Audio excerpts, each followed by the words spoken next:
Sejam bem-vindos a mais um Yelcast do Piauí. Para o mundo! É isso aí, Kilson Jones. Tudo bem, cara? Tudo tranquilo, graças a Deus. Vamos que vamos. A gente já vai convidando todo mundo para dar aquele like, ativar o sininho, se inscrever no nosso canal Yelcast, que é o canal primário. Tem o Meu Norte Mais, canal secundário. Temos o canal de cortes oficial aqui embaixo e outros canais para você ficar por dentro de tudo que acontece nesse nosso universo da internet. Em todas as plataformas digitais. Aliás, você tá muito elegante, cara. Heron veste o homem atual. O Pedro, um amigo meu que é advogado, também comprou agora várias camisas lá na Heron. Tem aonde a Heron? No Teresina Shopping, uma loja lindíssima, e também nas lojas Noroeste. Nas lojas Noroeste, em qualquer uma das lojas, no Maranhão. Maranhão, hein? Tá certo, tá certo.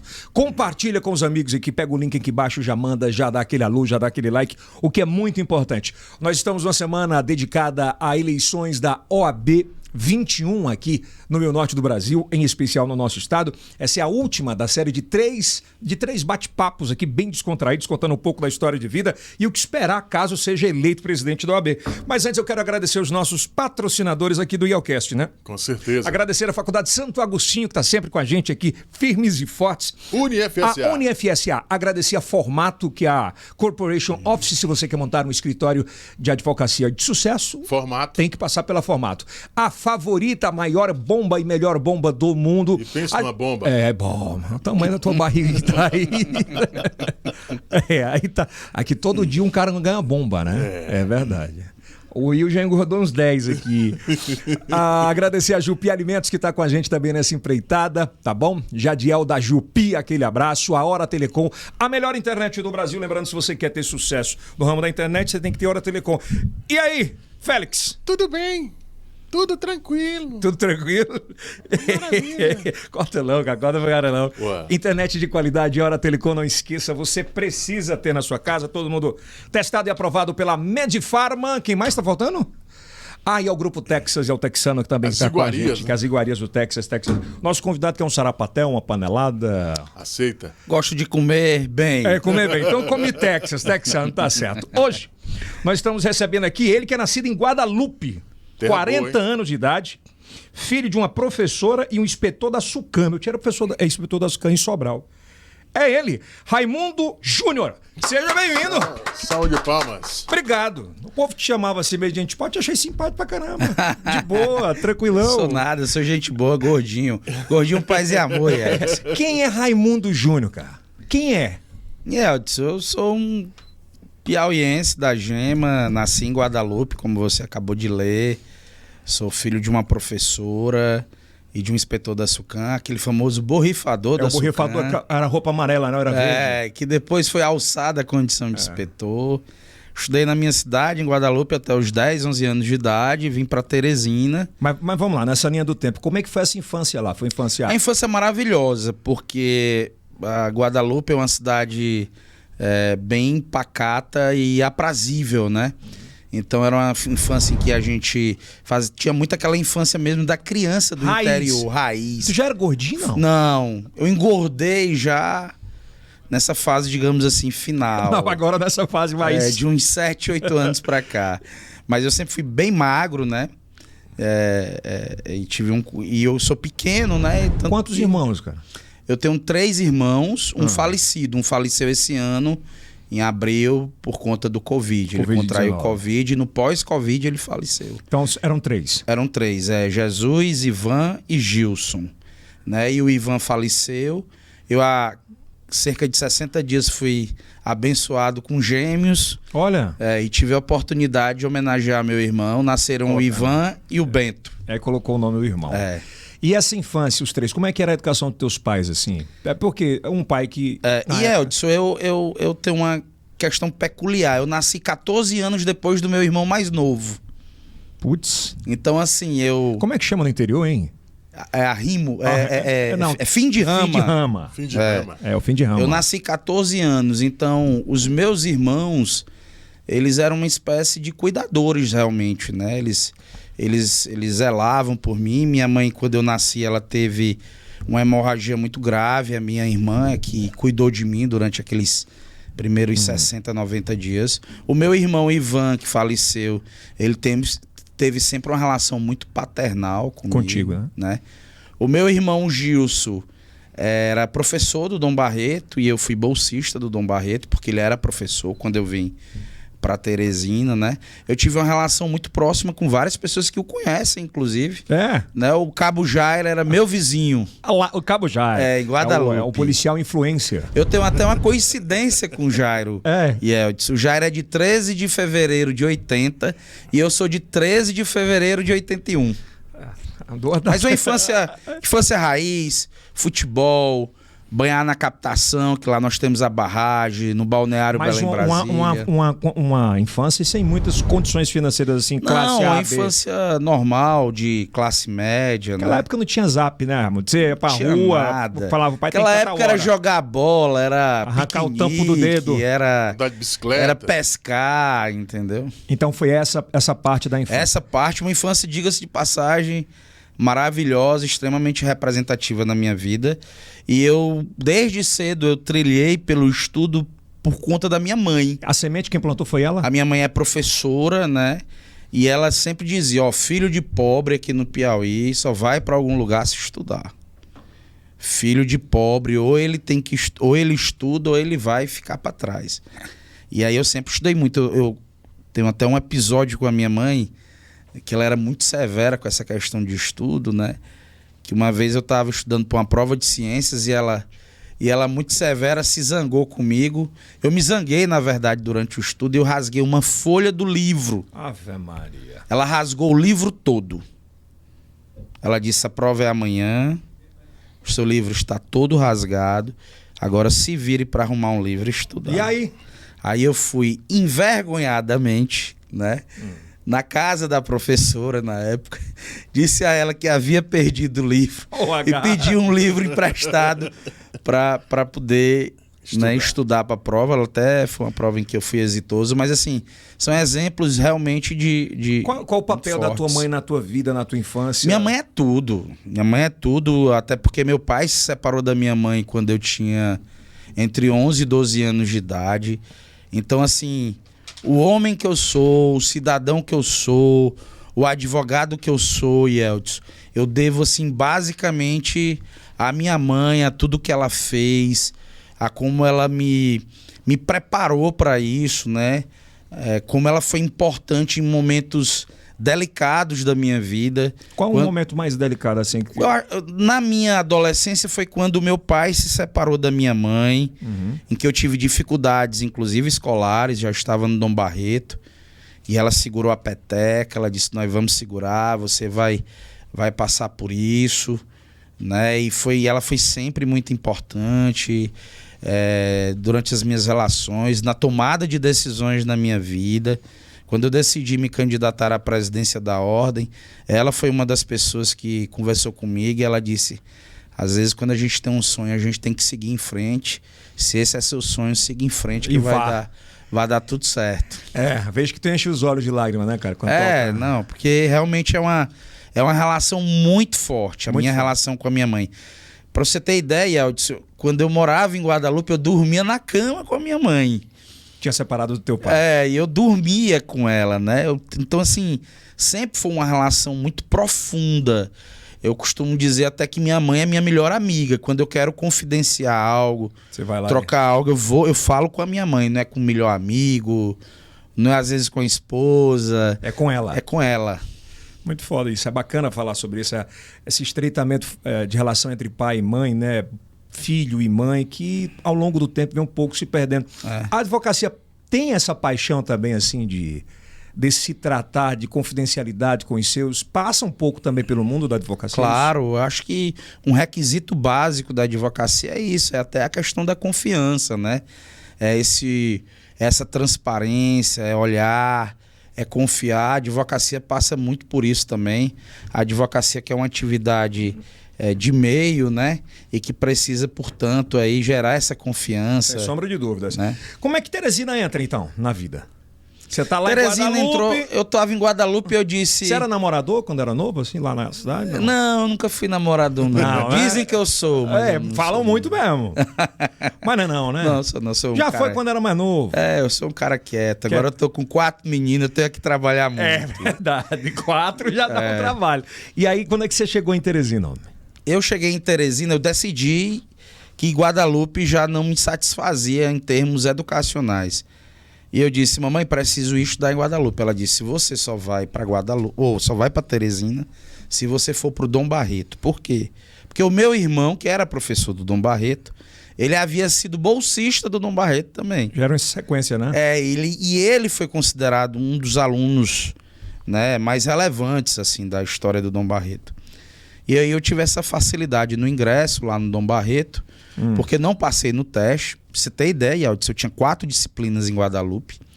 E quando vim para Teresina fazer o teste, eram 16 ou 17 disciplinas. Né? Tinha coisa que eu nunca tinha visto na minha vida. De 4 para 17? Né? Era um negócio absurdo, a diferença abissal. E aí eu ingressei no Dom Barreto, morei numa casa de uma tia minha cedida, né, que ficava a 20 quarteirões do Dom Barreto. Só morávamos eu e uma pessoa, né? Tu com quantos anos? Eu com 11 para 12 anos. E aí tinha assistência dos meus irmãos aqui, mas ficava lá morando sozinho. Era uma vida muito reclusa. Eu me lembro que até os meus 17 anos, quando eu logrei êxito no vestibular para Direito na Federal, eu não saía. Minha vida se resumia a ir ao Dom Barreto, a voltar do Dom Barreto, e aos sábados, às vezes, ir na casa de um amigo, bater um futebolzinho, que eu era... Nessa parte eu não sou modesto, eu joguei bola muito bem antes de adquirir todo esse... Mas depois agora da OAB vai perder um pezinho, vai voltar a bater uma bola. Oxalá. Oxalá. Que você esteja falando pela boca de um anjo. É verdade. Aí você passa no vestibular. Aí eu passo no vestibular, filho de família de classe média, eu também presto concurso para a gloriosa Polícia Civil do Estado do Piauí. Ingresso na Polícia Civil concursado, né, com 18 anos. Me lembro que na primeira aula... Por que da polícia, assim? Rapaz, teve um concurso na época. Era o que tinha. E eu disse, rapaz, eu vou fazer esse concurso. Alguns amigos fizeram. E eu passei. E me lembro que numa das primeiras aulas a delegada Vilma era professora lá de uma das disciplinas. E eu era tão franzino e tão pequeno que ela disse, você tem quantos anos, meu amigo? Você não é pra estar aqui, não. Eu digo, não, mas eu tenho, porque eu preencho os requisitos, sou brasileiro, passei no concurso e já tenho 18 anos de idade. E já tinha passado para Direito? Já, cursando Direito, ingressei na polícia, fui lotado na delegacia tributária. Pode falar. Na época o delegado era o doutor Laércio Eulálio, né? E fiz grandes amigos lá na tributária. Eu optei por não ser plantonista. Eu exercia aquele trabalho diário na delegacia. Eu ficava lá, Yeltsin, de 7h30 até 1h30, 2 horas da tarde. De lá eu partia para a Universidade Federal, onde eu tinha aula de 2 às 10. Nesse período dava para estudar lá no trabalho? Dava, porque o meu trabalho terminou tendo muita similaridade com a minha atividade educacional, no caso, com o meu curso. E eu passei até a exercer a função de escrivão ad hoc, né, digamos assim. Embora agente de polícia, como eu cursava Direito, né, eu fui alçado essa questão, e então eu ficava muito na função de relatar inquéritos, Foi uma base, de preparar então... os inquéritos. Uma base importantíssima. Eu costumo dizer que a polícia ela foi importantíssima na minha vida. E ela é importante na minha formação como advogado, porque ela me permitiu, muito jovem, conhecer gente, né? Porque você lida com todo tipo de pessoa ali no ambiente da polícia, né? E isso foi importante para amadurecimento, para crescimento pessoal, profissional, muito importante a polícia. E aí, quando é que você passou de primeira na OAB? Passei. Você acha que um homem que estuda deste jeito, se não passar de primeira na OAB... Não, é porque hoje existe um percentual... Na minha época era menor. Era, né? Na minha época o percentual era entre 15% e 20%. Na minha época quem preparava a prova não era nem a CESP, o UNB, era a Universidade Federal do Piauí. Por que esse índice é tão pequeno?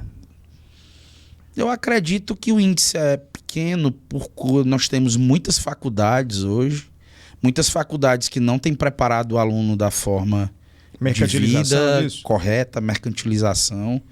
Né? Acho que a ordem, inclusive, deve investir mais nessa fiscalização, ter um olhar atento mais para as universidades e faculdades, para que a gente possa formar melhor, possa né, investir mais no conhecimento e na própria capacidade ou qualidade do ensino no âmbito das faculdades. Aí vamos lá, tem aquele ano decisivo na vida que você é um agente público de polícia, recebe a OAB, alguns ou muitos preferem a rotina de um funcionário público. Né? Eu tive grandes amigos da polícia que cursaram comigo direito e hoje são delegados, procuradores. Pois é, e por que você não foi para concurso público e preferiu fazer advocacia mesmo militante de rua? Eu nasci para advogar, Edson.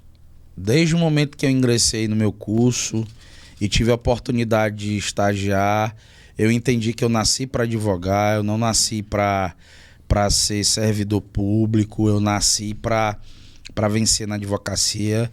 Amei advogar desde o início.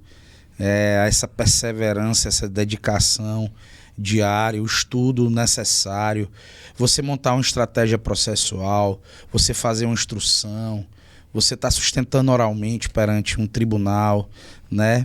Defendendo o seu cliente, defendendo o direito do seu cliente. Isso é apaixonante. O Carlos Henrique esteve aqui, ele falou que ele representa a advocacia militante, que está na rua, que não tem grandes contratos, né? Que fala que vocês são do mesmo grupo. Você representa a advocacia raiz? Claro que sim, eu sou um ralabucho. Meu codinome hoje no Piauí sou conhecido como Ralabucho.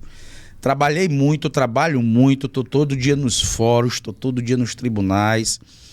Né? Eu acredito que é o Ralabucho mesmo? Ralabucho é o advogado de balcão.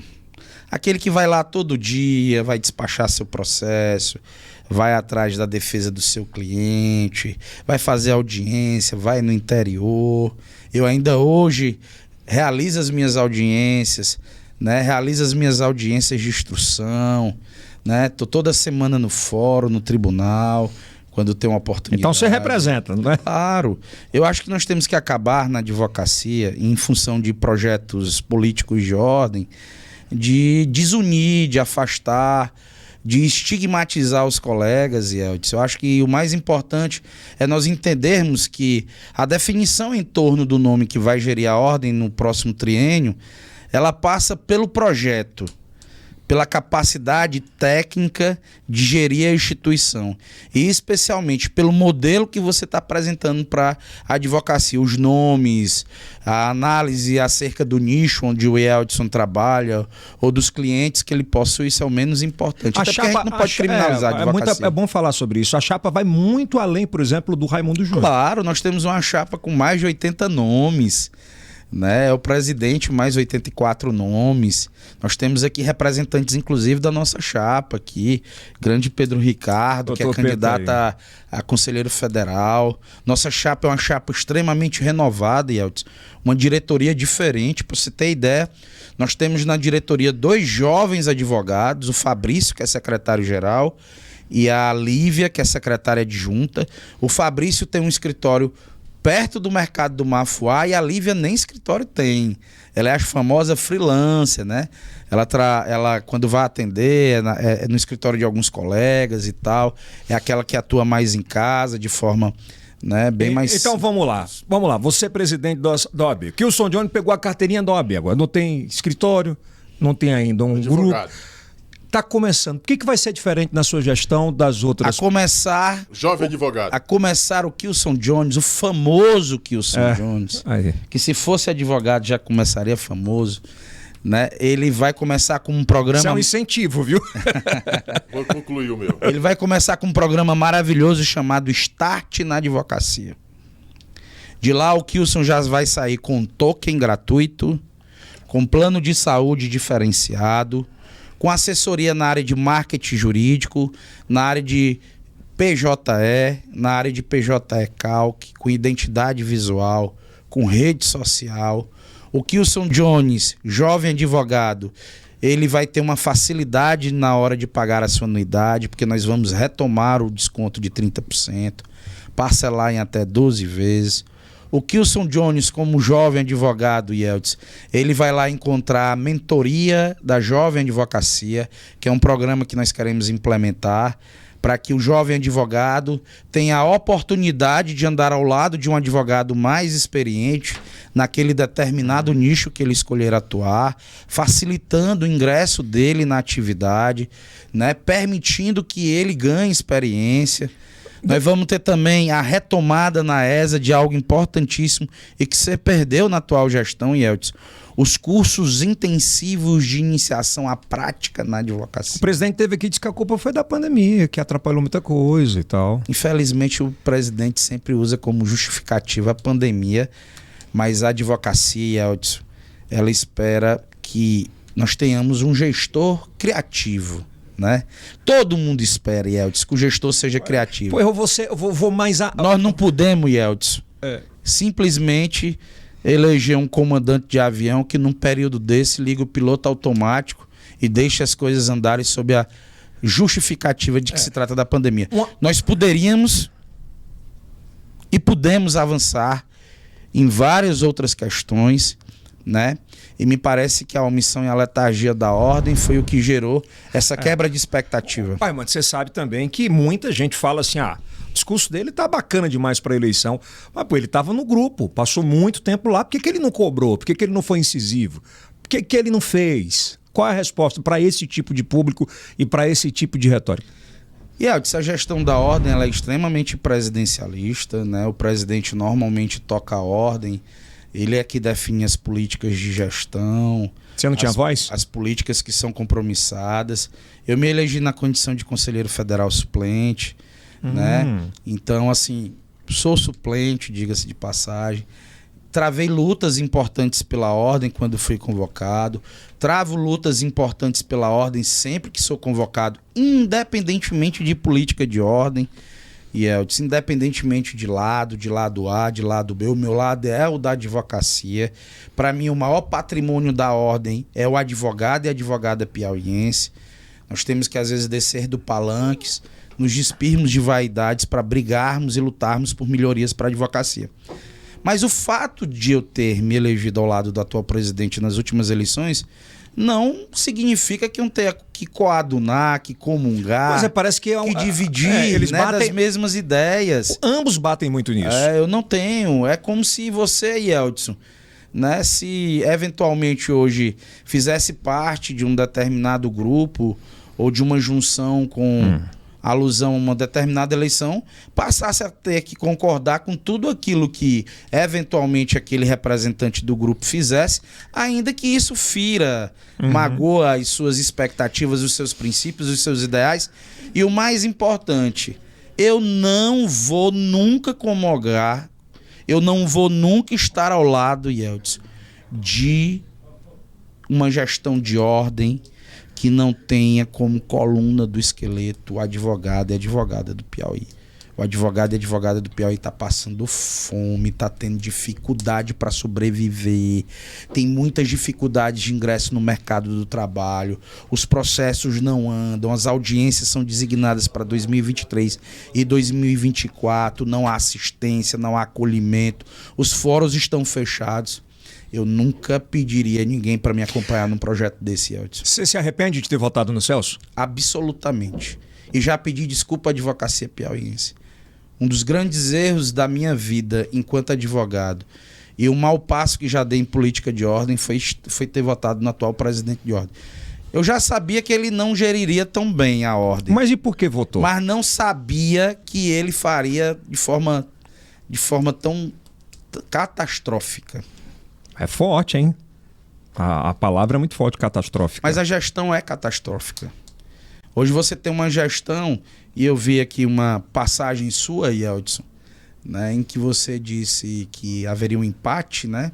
Eu falei assim, vamos lá, tem aqui os candidatos, tem um, tem outro, ele falaria. Aí você vê, se você tem um presidente de ordem hoje que disputa com 2 candidatos de oposição, né?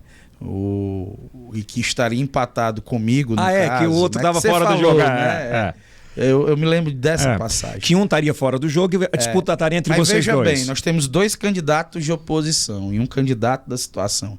Em tese, nesses casos, né, o candidato da situação, se bem aprovado, se bem avaliado, com a gestão que maravilhosa e não catastrófica, ele estaria charlando, digamos assim, né? E não, nós temos aí uma situação de iminente vitória da oposição, da Chapa 1, da OAB de verdade, tudo demonstrando que a advocacia do Piauí não aprova essa gestão e muito pelo contrário, tem uma visão assim, completamente, uma visão complexa da atual gestão. Se a gente puder pegar uns trechos também aí, Denis, fala. Entre outros termos do que eles falaram aqui, é que essa eleição da OAB ela é atípica porque o poder paralelo da política entrou. Né, que a sua chapa é muito defendida por deputados, por governos que compram essa... Ele falou, o governador falou de 50 prefeitos, não foi? Tem 50 prefeitos pedindo voto para advogado. Foi mais ou menos isso, não foi, Dentes? Proibindo entrar. Como é que você responde, como é que você enxerga essas acusações? Edson, se você tivesse acompanhando a eleição da OAB desde o início, você já ia observar que criaram várias narrativas, né, em torno do nosso grupo, em torno do nosso nome... Quais? Histórias, né? Histórias. O Raimundo Júnior é o todo-poderoso. O Raimundo Júnior é o amigo do Poder Judiciário. O Raimundo Júnior é defendido por A, é defendido por B, é defendido por C. E, de fato, o que a gente observa é que isso são muito mais narrativas no sentido de direcionar ou tentar direcionar a advocacia piauiense, no sentido de querer, às vezes, deturpar a imagem que a advocacia possa ter de você, né? Com um viés eminentemente eleitoreiro, né? Eu vou criar aquela imagem X. Tudo planejado? Tudo planejado, absolutamente planejado. Sério? Quem me conhece, Elton, quem está ao meu lado nessa caminhada, a advocacia piauiense, quem já teve a oportunidade de conversar comigo, quem já teve a oportunidade de estar ao meu lado, as pessoas que são os meus adversários, as pessoas que dizem que não votam em mim, né? Elas todas entendem o que eu estou falando, porque são narrativas absolutamente criadas para gerar uma expectativa que existia no início, porque eu era extremamente desconhecido. Então eu acho que a intenção de todo mundo, especialmente das outras candidaturas, era colar determinadas pechas em mim, né, para que a advocacia me avaliasse sob o ângulo do desconhecimento como alguém que eu não sou. O que eu sou, Yeltsin, é produto do trabalho e do estudo, de um cara que perseverou, se dedicou e estudou. Meu nome é Raimundo de Araújo Silva Júnior. Eu nem sobrenome de advogado eu tenho. Digamos assim, eu até brincava com a mamãe. Mamãe, tu não achava que eu ia ser advogado? Não, né? Porque botou logo o nome do papai, que é só Araújo Silva, Raimundo de Araújo Silva. É mesmo? Né? Porque o nome de advogado, né, normalmente é o doutor Pedro, né? O Pedro Couto. É verdade. É verdade. Mas doutor Raimundo Júnior, né? O meu nome, pra você ver, todo mundo me conhece como Raimundo Júnior, que são nomes. Nem sobrenomes, né? Então, assim, eu sou muito tranquilo em relação a isso. Eu tô vendo que você não... Essa vibe de... Eles instigam muito, isso é natural, dá pra perceber, né? Tu acha que eles esperam um pouco esse tipo de... A gente costuma dizer, Yeltsin, que eu sou um cara que ultimamente eu tenho dito que a gente às vezes quebrou assim essa expectativa de poder de alguns. Não é porque você é filho de uma professora, de um borrifador, você vem lá de baixo, bolsista. É bom de questionar isso aí. Aí você às vezes, o cara vê assim, rapaz, esse gordinho, pois é, querendo presidir a OAB. Essa situação de você vir, como você falou agora, né? De uma origem muito humilde, sem apadrinhamento aqui, pelo menos é o que você relatou aí. E você tem uma capital, você é interiorano, aí você chega numa capital... tem o reconhecimento de um bom grupo de advogados, começa esse relacionamento, e agora aquele menino lá do interior, magrinho, que jogava bola, que veio como bolsista, se candidata. Isso é meio que uma afronta? Você acha que isso pode ser? Claro, eu costumo dizer que a gente tá quebrando aquela linha social tradicional, né? De ter normalmente determinados estereótipos, né, à frente da ordem, da instituição. Às vezes eu sou acusado, Yeltsin, de não ter determinadas posturas. Que tipo de postura? Postura, às vezes em determinadas situações, às vezes eu não estou usando uma gravata, né? E às vezes eu não estou usando um terno, né? Que eu sei separar bem, mas às vezes nessa campanha eu fui analisado até nos meus momentos em que eu deveria estar descontraído, né? Às vezes eu ia numa reunião com uma camisa que não era social e eu era criticado e analisado por isso. E às vezes eu me pegava à noite ali pensando, isso é o importante para a advocacia?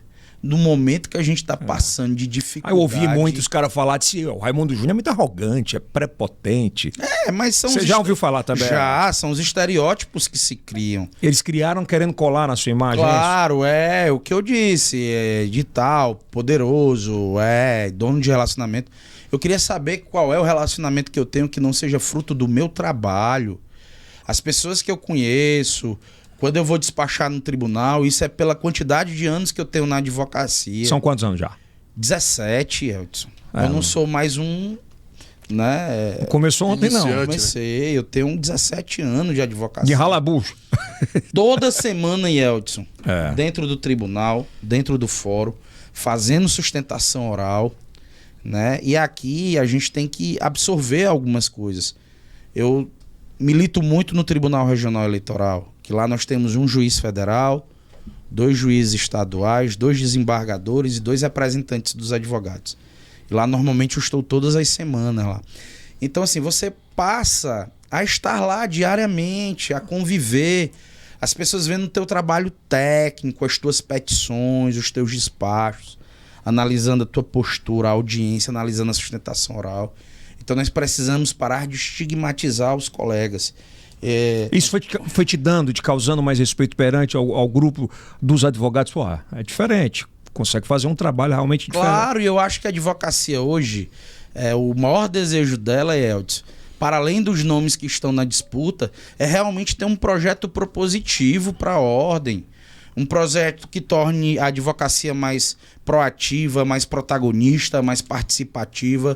Uma ordem que volte a ter relevo social. Hoje não tem? Né? Absolutamente. A ordem não é mais nem procurada pela mídia. Lembra da última vez? Você, como jornalista, procurou a ordem... Prerrogativas, né, Kilson? As prerrogativas da OAB, né?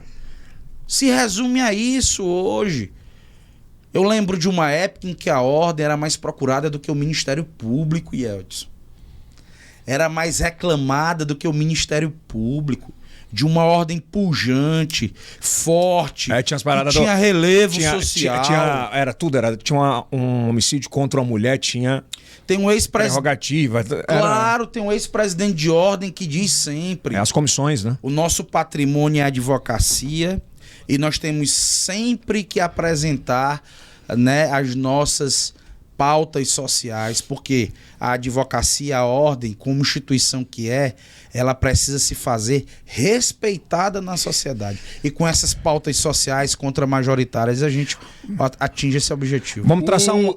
Fala, depois eu faço a minha pergunta. O atual presidente, doutor Celso Barros, disse que quando viu, o senhor... Foi embora, já saiu candidato. Quando eu percebi, ele já estava do outro lado. Eu nunca tive compromisso com ele para ele ser candidato, muito menos para apoiá-lo, não. O meu compromisso, Kilson, é com a advocacia. A partir do momento que entendi que a advocacia estava ruim, que a advocacia estava precisando de apoio, eu procurei amigos e amigas valorosos na advocacia, montamos um time bacana. Nessa linha de tempo foi quanto tempo? Da eleição do Celso para você sair desse... Mais de um ano e meio, 2 anos. Mas já chateado, já vendo que... Não, absolutamente. Tu lembra do primeiro episódio? É uma ordem que serve a tudo menos a advocacia. Putz. É uma ordem que serve a tudo menos a advocacia. É duro, hein? Mas eu sou duro, transparente. Eu vim aqui foi para conversar com o Iel Cash. É verdade. Quer dizer que serve a tudo menos... a advocacia. Por que não poderia servir a fazer um equilíbrio nisso? Porque os projetos que são de interesse da advocacia, eles não andam porque a gestão não foi proativa para a advocacia, porque a gente não trabalha como deve, porque a interlocução é ruim com o Poder Judiciário, porque... Eldson, sinceramente, fórum fechado até hoje, bar tá aberto, festa, boate, restaurante, fórum fechado, fórum aberto é garantia de prestação jurisdicional, duração razoável do processo. Nós temos, inclusive... É a grana no bolso do cara, né? Pô? Você é jovem advogado hoje, Elton, se você protocola uma ação no juizado, sua audiência é designada para 2023, para 2024. Isso é um absurdo. E pro cidadão também. E nós temos projetos importantíssimos, força-tarefa, para num prazo de 100 dias apresentarmos aos presidentes de tribunais e respectivos diretores de fórum os nossos resultados, cobrando, sugerindo e propondo. Caravana das subseções para também verificarmos no interior e fazermos uma compilação da situação de toda a advocacia do Estado do Piauí e do Poder Judiciário. Observatório do Poder Judiciário.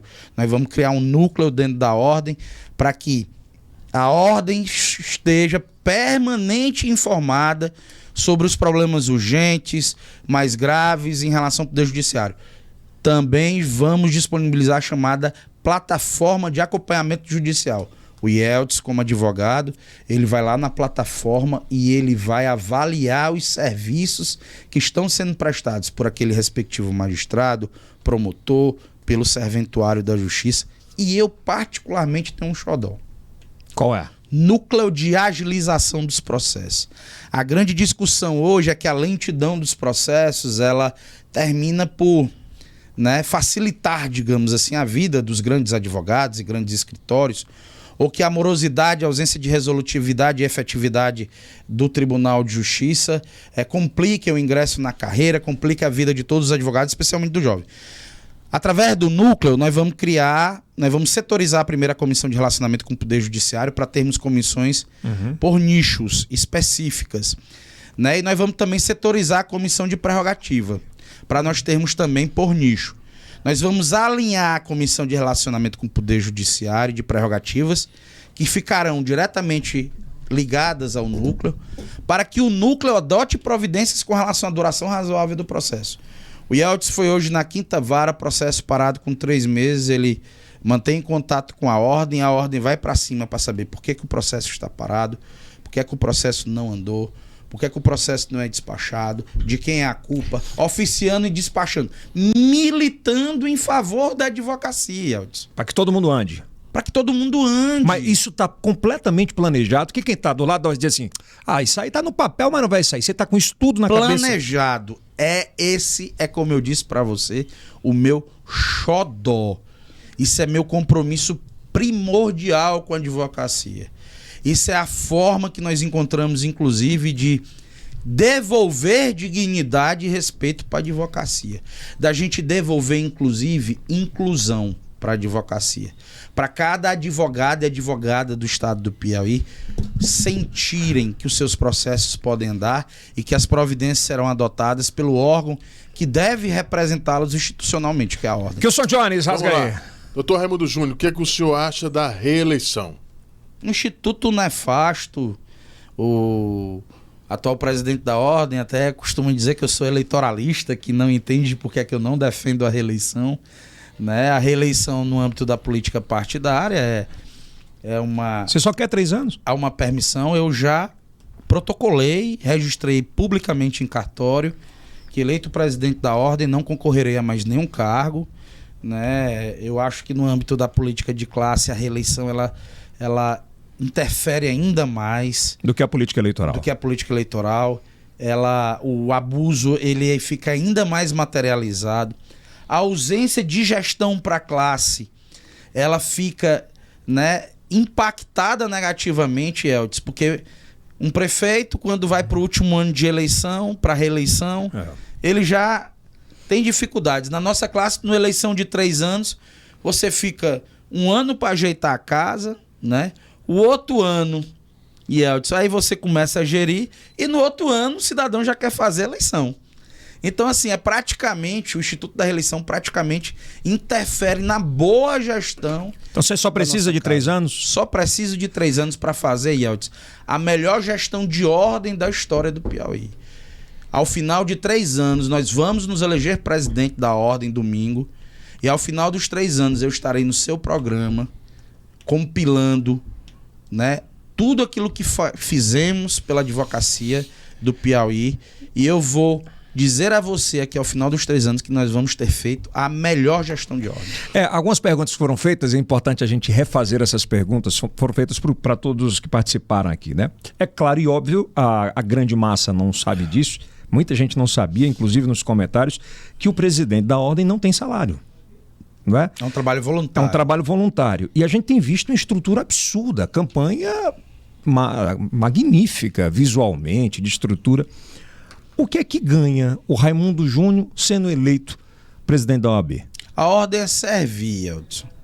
A missão primordial da ordem é servir. Como eu disse no início para você, que eu conversei com a minha mãe, inclusive, e eu acho que a gente atinge um momento da vida, seja pessoal, seja profissional, em que você deseja devolver alguma coisa para os seus amigos, para as suas amigas, para a sua classe, ter uma representatividade na sua classe, deixar um legado para a advocacia, né?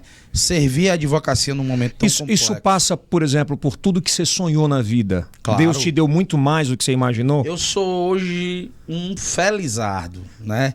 Eu tenho uma família maravilhosa, eu tenho uma esposa amorosa, eu tenho filhos lindos, né? Eu tenho uma carreira consolidada na advocacia. Foi isso que te liberou para você? Me liberou completamente. Para mim vai ser coroar, né? Tudo aquilo que eu construí. É a cereja do bolo? É a cereja do bolo. Da sua vida. Os caras estavam falando que você gastou 4 milhões na campanha.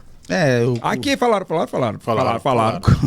Como eu costumo dizer. Que tanto dinheiro é esse, rapaz? Como eu costumo dizer, Eldson, narrativas sobre mim existem de todos os tipos, de todos os você falar, modos. né? Porque às vezes as pessoas têm medo de perguntar alguma coisa. De falar. É grande parceria de amigos. São os grandes amigos que estão ajudando?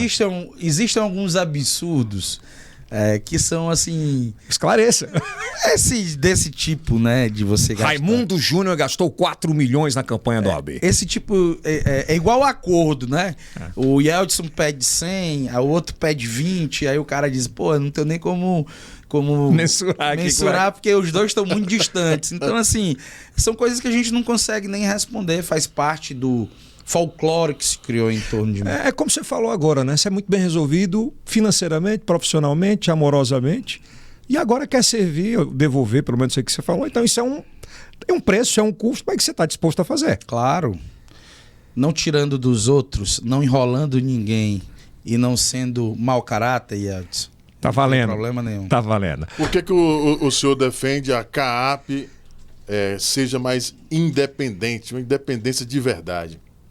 A CAAP presta um serviço importantíssimo para a advocacia. Explique o que é a CAAP, para que às vezes a Caixa de Assistência dos Advogados, né? Então ela presta esse serviço social, é quem cuida dos nossos planos de saúde, dos nossos convênios com lojas, com empresas, né, com os restaurantes. Presta aí toda uma assistência social. Também agora no campo de cursos, a CAAP vem investindo nisso. Uma independência maior da CAAP garante uma funcionabilidade melhor no âmbito dessa área assistencial.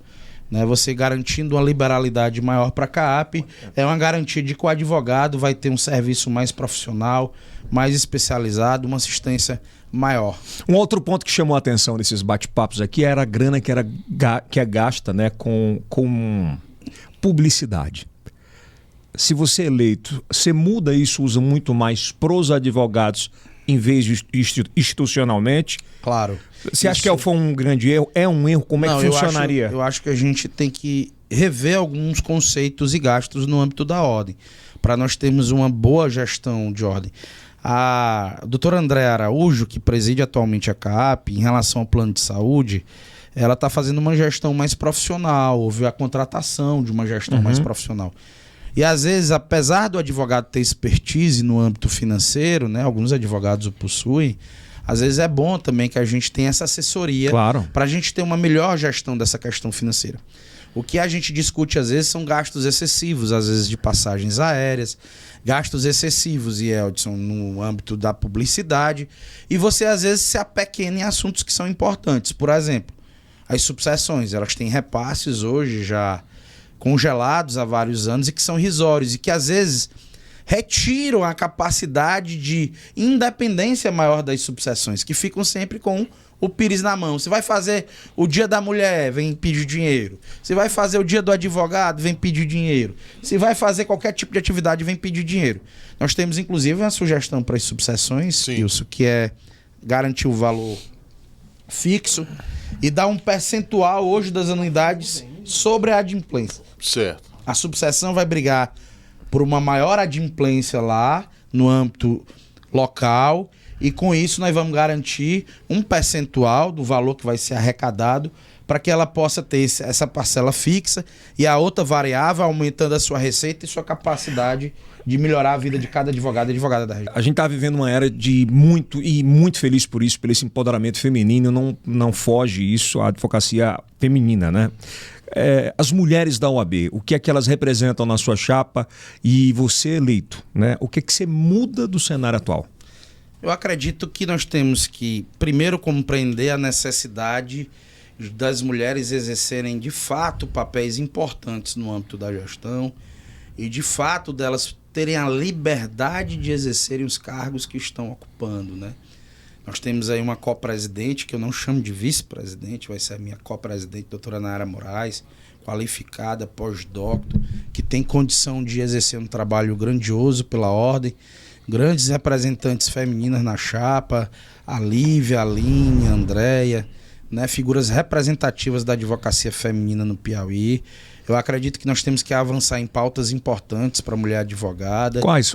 Prerrogativas da mulher advogada. Nós temos a intenção de criar um núcleo de prerrogativas para a mulher advogada, implementar algumas políticas que são importantes para a mulher, agilizar os processos no âmbito do TED, que é o Tribunal de Ética e Disciplina, garantir também uma participação da mulher na política, realizando cursos para aproximar a mulher advogada da ordem e para conscientizar mais em torno da importância da mulher advogada no cenário político, seja partidário, seja inclusive no âmbito de classe. Então a mulher vai ser e será fundamental nesse processo. Claro, minha esposa que é advogada, inclusive. Então tá tudo bem em casa, tá tudo... Tá. Vai lá, Pelo menos lá em casa eu tenho esses dois votos, o meu e o dela. Vamos às perguntas? Vamos às perguntas, os vídeos. Né? Vamos dar uma olhada aqui. Vamos lá. Perguntas de advogados. Vamos lá começar. O primeiro, Fernanda. Doutor Raimundo, passamos por momentos Sobe. difíceis no judiciário atualmente, com os processos parados, sem receber nossos honorários e com o balcão virtual funcionando de forma deficitária. O que você pretende fazer para resolver esse problema? Perguntas de advogados. Eu já praticamente respondeu, respondi essa mas só para ser pergunta, pontual. né? A gente, além do observatório, da plataforma de acompanhamento judicial, da força-tarefa que queremos realizar, nós vamos criar o núcleo de agilização dos processos, que é uma medida importante, já explicada aqui por nós, e nós estamos lutando diariamente para a retomada do atendimento presencial, e Eldson, que para mim será sempre um divisor de águas. Foi muito foda quando você falou aí, né? Que tá boate aberto, Tudo aberto. festa aberta. Serviços públicos funcionando. É verdade, viu, cara? E o processo E o tá fórum? parado, Elezinho. Pra quem é empresário, sofre, meu amigo, com isso. Pra quem tem os seus direitos, você fala, todo dia nós temos uma querela judicial, Todo uma dia. disputa. É. Então, assim, você vai no Fórum Civil, como a gente foi na sexta, um Fórum Civil ausente, né? Sem a presença física do juiz. Tem um balcão virtual. Não veio a contento ainda. A virtualização do processo, o sprint na virtualização que foi dada em função da pandemia, ela não veio a contento. Nós temos um sistema digital ainda que não funciona a contento, um balcão virtual que não funciona a contento, e mais. É direito do cidadão ser atendido presencialmente e é prerrogativa do advogado e da advogada. A virtualização é uma opção e deve ser sempre uma opção, mas não a regra. Vamos lá, mais uma. Segunda pergunta. Vai lá. Doutor Raimundo Júnior, muitos advogados estão passando por dificuldades para pagar a sua anuidade, que é uma das mais caras do país. O que você irá fazer sobre a anuidade da OAB? A anuidade é um negócio sério, viu? Mas Todos é que mexe no bolso. Ô, presidente,